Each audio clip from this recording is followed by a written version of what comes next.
Hi guys. I just saw that not to end this way, but I respect the decision of the majority. I'm a good soldier, and it's my time now to step down and signing off as your former son. Maraming salamat po sa inyong oras, Senator Biggs, at magandang gabi po sa inyo. Sa ibang balita, patay sa saksakang isang lalaki sa Rizal. Ang madugong krimen nag-ugat umano sa alitan dahil sa unay nakawala mangga. Narito ang eksklusibo kong pagtutok. Kuha sa cellphone video ito ng isa sa mga nakasaksi kung paanong galit na pinagsasaksak ng isang lalaki ang nakaalitan niya. Sa umpisa'y pilit pang bumabangon ng biktima, pero hindi na nito kinaya dahil nakapatong ang umaatake sa kanya. Maririnig ang mga sigaw ng humihingi ng tulong para sa biktima, pero kahit may mga kapitbahay na nakakita, wala rin silang nagawa. Ang dugo ang biktima iniwang nakahandusay sa kalsada. Nakingilala si Mauro Lopez, 56 anyos. Ang nakita sa video sumaksak sa kanya ay ang kapitbahay niya kinilalang si Roberto Scott. Nangyari ang malagim na insidente bandang alas 11 ng umaga nitong May 18 sa sitio Sapa, Binangonan, Rizal. Ang ugat daw ng kanilang alitan, mangga.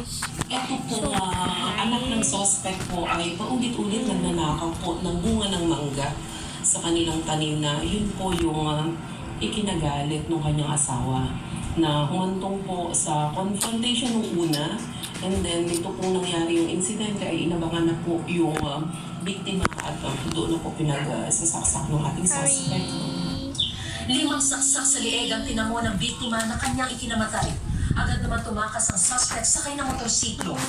Pagkatanggap ng ulat, agad na nagsagawa na ng hot pursuit operations ang Binangonan Police para matungkol ang suspect. Sinampahan na rin siya ng murder sa piskalya.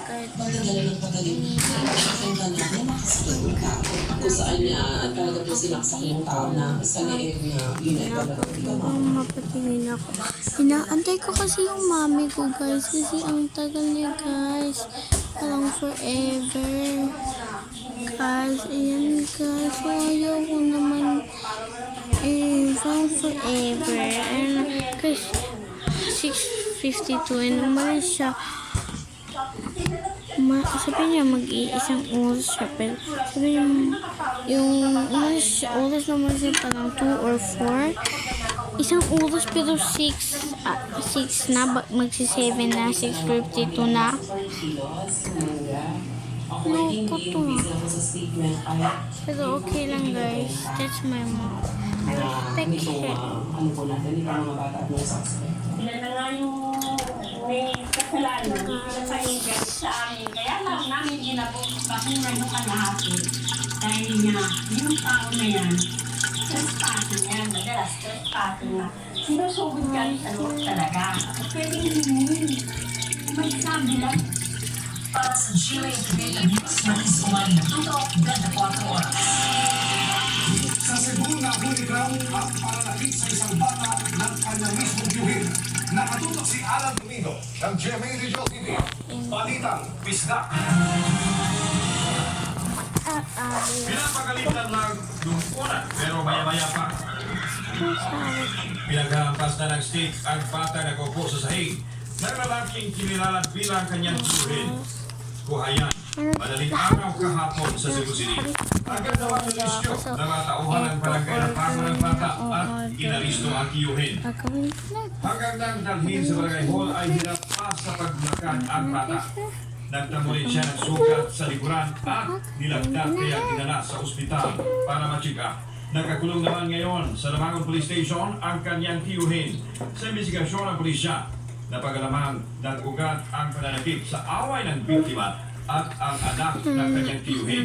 Namatay ko na mo, hindi na sa bata, pero the point na tumapangita ko, which is hindi na siya ngayon sa bata. So, kung hindi mo makontrol na to, or madana na itong istorya ang bata. May nagpakilalang guardian ng bata na una nang namang nag-abiso sa pulisya na walang isasampang kaso. Pero isa pang tiyahin ang nagpunta rin sa pulisya at nagpakilala ni Kajin ito na nagsabi gusto nito magsampa ng kaso laban sa suspect. Napagalaman na nasa pangangalaga ng kamag-anak ang bata dahil wala ang parehong magulang nito. Nangurog ko, pagkita na ko sa video, sir. Kaya wala, di ko natiwas gani kay pag-anak, pag-awan sa bata, sabi ko, wala ko katiwas. Inamin ng tiyahin na siya ang nag-upload sa video na palihim na ibinigay sa kanya. Tututukan na rin ng Sirihon ang insidente para makapagsampa ng reklamo laban sa suspect. Saka ang kaso sila, ipadayon yun. Hindi na pwede. Justisya gid akong kuan, hindi ibada na nayangyang yun na. Sinubukan ng GMA Regional TV Balita Misdak na kuhanan ng statement ang tiyuhing suspect, subalit hindi siya nagpaunlak ng interview. Para sa GMA Regional TV Balita Misdak at GMA Integrated News, Alan Domingo, nakatutok 24 oras. Nasagip ang isang bagong silang na sanggol matapos ibenta umano sa halagang 70,000 piso. Arestado ang ina, gayon din ang ahente umano na kukubra ng 40,000 piso parte sa bentahan. Nakatutok si Sandra Ginaldo. Sa video kuha ng PNP Women and Children Protection Center, makikita ang pag-aresto sa lalaking sangkot umano sa pagbebenta ng sanggol.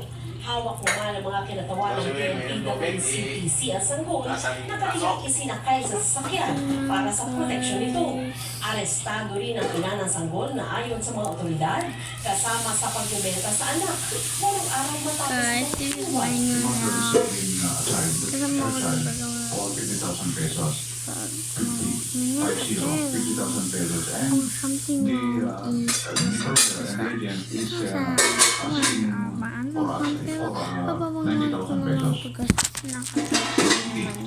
90. So may tubo po siyang 40 mil. Ang kasong ito ay resulta ng pakikipag-ugnayan ng DSWD National Authority for Child Care o NACC. Naobserbahan daw kasi nilang patuloy ang pagbibenta ng mga sanggol sa social media. Ayon sa DSWD, may 20 hanggang 40 na Facebook account silang na-monitor na may kaugnayan umano sa bentahan ng bata. Hiniling na raw nila sa Facebook na alisin ang account. Pero dyan, nakakala sila